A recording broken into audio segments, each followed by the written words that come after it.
Hey everyone, me Kevin here. In this video, you're going to get a complete and concise breakdown of what exactly is going on with the quote-unquote scummy founder of Bitcoin, Craig Stephen Wright. Nobody actually believes he's the founder, but we're going to go through the story of Satoshi Nakamoto and talk about all the things that you need to know.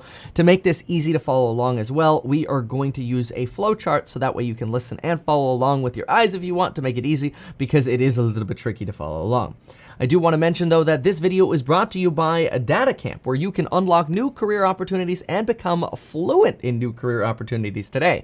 You can use my link in the description down below to check out the first chapter of any Data Camp course totally for free.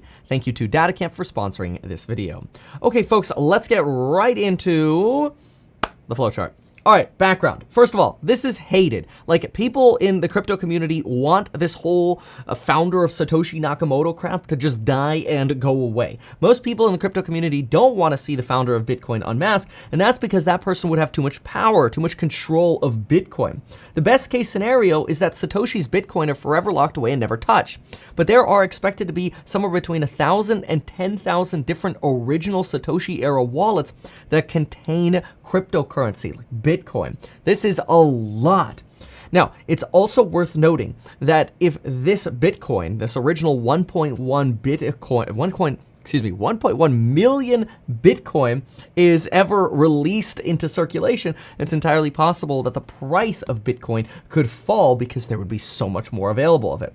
Now, also worth noting for the future of Bitcoin, that even though Satoshi Nakamoto was deemed to essentially be the founder of Bitcoin, we don't know if it's an individual person or group of people, and it's also worth noting that we don't really need Satoshi right now. This is why most people just want this project to, or this concept about who is and unveiling Satoshi to just go away. Most new code today is written by open source developers whose identities are known. Satoshi's really just not critical at this point. It's mostly a thing of curiosity and concern that what if the price of Bitcoin falls if Craig Wright is the owner of all these wallets and then starts dumping them onto the market for whatever purpose, right? Now, we'll talk more about that in just a moment, but for right now, let's talk about the lawsuit in Florida. So, Craig Wright claims that he invented Bitcoin, and the claim is, and others claim that he invented this with Dave Kleiman or with his partner, Dave Kleiman. However, Dave Kleiman died of MRSA complication in 2013, and his estate as a result claimed that Craig is responsible for giving half of that 1.1 million Bitcoin to the estate of Dave. So whoever Dave is, since Dave died, now the estate argues, hey, we deserve half of all the Bitcoin that Satoshi holds. And if Craig and Dave co-founded Bitcoin and they're collectively Satoshi, then the argument, in fairness, is that the estate of Dave would be eligible to claim half of the 1.1 million Bitcoin that Satoshi is believed to hold.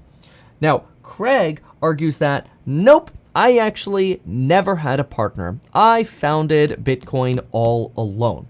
And in this lawsuit in Florida, the jury does not say that Craig founded Bitcoin. The jury simply says that, hey, Craig, you definitely stole at least $100 million from Dave. Give it back. That's it.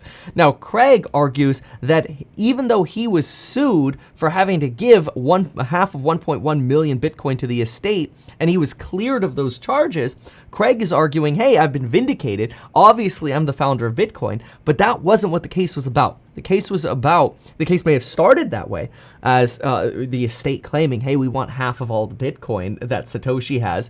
But Craig ultimately only got charged with, hey, you got to pay back $100 billion worth of Bitcoin because you're a thief and a liar. That's literally what the jury ended up saying. I've got the quote written down here somewhere. So, the bottom line of the case is that the case did not prove that Craig is Satoshi. We do not know who Satoshi is still. We also don't have proof that Craig has access to the wallets. So it's going to be interesting to see where his $100 million comes from. But let's go through some of the other details here. So Craig apparently is a computer scientist, Australian born, supposedly co-founded Bitcoin. Now he argues that he's the sole founder and he started making this claim in 2016. So it's not like he's been making this claim since the origins of Bitcoin back in the financial crisis. The estate again sued for half of the 1.1 million Bitcoin, but again, they won only $100 million in provable theft. Now, to Bloomberg, Craig argues the jury here found that I'm obviously Satoshi. That's his claim. But later, the court came out and issued a statement making it very clear that that is not what this case is about. And in fact, this case was so blurry that even up to 6 days ago, the jury was uncertain what kind of verdict to come out with, and they only ultimately came out with a verdict that Craig stole from his dead best friend with forgery and lies. There's a lot more to talk about, especially what the implications are for Bitcoin in the event that Craig Wright is indeed Satoshi Nakamoto. We're going to talk about all of that and what researchers have found out in just a moment. But first, a message from our sponsor. Thank you to DataCamp for sponsoring today's video. DataCamp is here to teach data to everyone at their own pace. Whether you're a beginner or an absolute pro, DataCamp can help you develop new skills and stand out professionally. Here's how they do it. DataCamp is an online learning platform that makes acquiring data skills easy and convenient. Their courses come in different levels, so everyone, beginners and pros alike, can grow their knowledge. They have over 350 data science courses designed by top experts in the field. So maybe you're just getting started. You might want to take advantage of SQL fundamentals or other courses that get you started. Or hey, maybe you want to know genomics. Genomics is a very challenging field that most investors struggle with. Well, DataCamp has a course for analyzing genomic data, so you can start exploring the world of computational biology from a simple level to an expert level. Overwhelmed and don't know where to start? No worries. Take DataCamp's free assessment and get personalized learning recommendations. The DataCamp experience is also gamified, so you get XP points when you learn, and y'all know I love games. All this is done directly from your browser. No software is required. So invest in yourself and unlock a new world of career opportunities. Use my link in the description down below and check out the first chapter of any course for free. And then, of course, now he's arguing that Dave Kleiman was never his partner anyway, and that was argued in court as well. Anyway, Satoshi, of course, is a pseudonym used again by a person or group of people from the original Bitcoin white paper in 2008. It's worth noting that Craig Wright's a little bit of a sus character. He loves lawsuits. He uses English libel laws to sue people who say he's a fraud. Libel is a form of basically slandering somebody in a written format. He's even served notices to Vitalik Buterin, the founder of Ethereum, who's called him a fraud. And some people in the crypto community, and well, I would say probably most of us, hate lawsuits. So it's kind of ironic that somebody who's like supposedly so all in on crypto wants to sue people for slander and libel. I mean, he did the same thing with Bitcoin.org. I have that written down. Here it is. Yep. Earlier in 2021, I'm sorry, that's this year, he sued Bitcoin.org to remove the hosting of the original Bitcoin white paper, claiming copyright infringement, which is really ironic given, again, the community's aspect of fairness and transparency and openness, right? I mean, that's like the basis of Bitcoin. Anyway, jurors took about a week after a 3-week trial to come up with a verdict, to reach a verdict. Worth noting a little bit of background about Satoshi, and then we'll talk about the coins and sort of what's next. Satoshi cut off communications in April of 2011. We believe that he's very likely from an English-speaking country because of his skill level in the English language. He claimed to be a male and from Japan, born on April 5th, 1975. And originally he would email communications with the first users of Bitcoin, and then all of a sudden he disappeared. Now, there are rumors that maybe 2 other people, and there are even others as well, but the 2 most probable or potentially prominent actual Satoshis might be Hal Finney. Hal Finney was the recipient of the first Bitcoin transaction, which we can track back. He died in 2014, though. He denied that he was Satoshi, and he died of complications of ALS, so potentially, well, most likely not something suspicious. But anyway, despite this, when Hal Finney was suspected of being Satoshi, he was swatted. That's when like SWAT teams get sent to your house because somebody calls in a false police report that something violent is happening. He was threatened anonymously.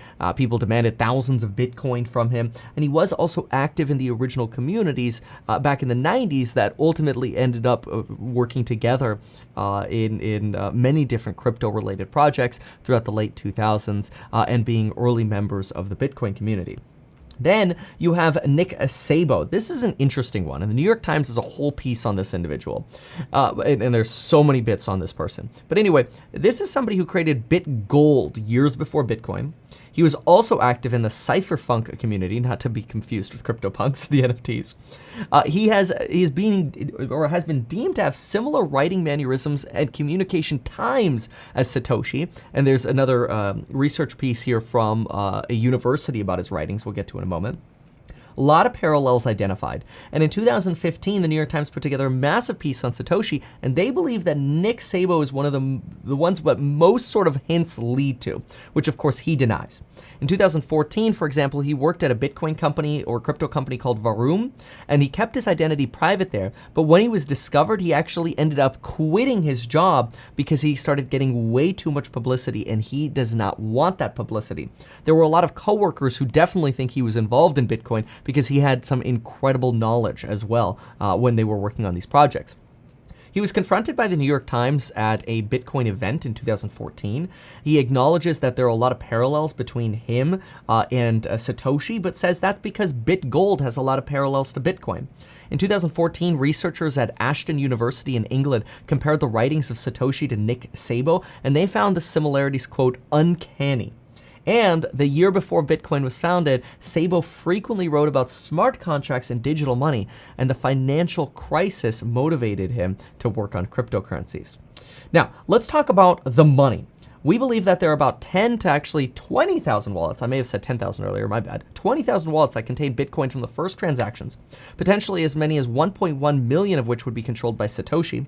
Many of these wallets, including the largest one, have been dormant. The largest one contains about 4 billion crypto, and you can actually pull up that address. I've got a screenshot of the address right here for whoever was interested in that. You have to copy that one over. One wallet that contains 616 Bitcoin, or about $30 million worth of Bitcoin, was mysteriously activated on September 18th, 2021, and then all of those coins removed. But most of these early age wallets that haven't been active since like 2008 to 2012 have not been actively used and are deemed to be part of, well, Satoshi's ownership. Not all of them, obviously. There are a lot of people who actually still have their wallets from these times. But a lot of this original 1.1 million Bitcoin set has been very dormant. And so people are watching these regularly. We also know that there is an original Genesis block. Oops, misspelled that. Genesis block, which is the first block ever recorded. And because it can't reference a prior block balance, it is hard-coded into Bitcoin. And you can actually track that unspendable original 50 BTC. And that block was created on January 3rd, 2009, which was essentially the founding of Bitcoin. Gavin Andreessen, a chief scientist at the Bitcoin Foundation, backs Mr. Wright's claims, saying that he bought a Windows laptop with him, installed the Electrum wallet, and then Wright signed an arbitrary message with a key from an early block, one of the early Satoshi-era blocks. And then the signed message was put onto a USB stick, moved to a new laptop, and validated. And that's why Gavin believes that Mr. Wright is actually a legitimate potential candidate as Satoshi. Now, Mr. Wright also posted other signatures on his blocks, but a lot of folks argue that you could just Google this information and that Mr. Wright doesn't really have anything proprietary.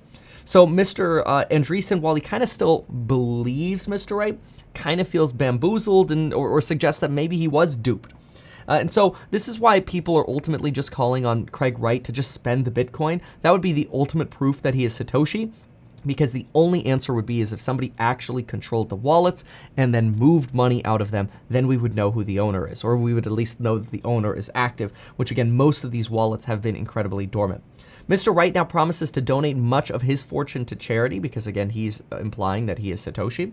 There is a video on Twitter of him saying he feels vindicated and that there are more fights ahead, that the original inventions that he worked on, like creating real digital cash, are going to be his new big priority. He originally designed architecture for an online casino, though he talks about wanting digital cash to be the greatest new priority for him. In 2004, it's worth noting he was convicted of contempt of court in Wales. He was also the CEO of a tech firm, Hotwire Intelligence, co-founded De Morgan Limited, a cryptocurrency company, and ultimately now We're all just going to be watching and waiting to see what happens with these wallets. And that, my friends, is the story of Satoshi Nakamoto, at least as far as we know it today. Thank you so much for watching, and folks, we'll see you in the next one.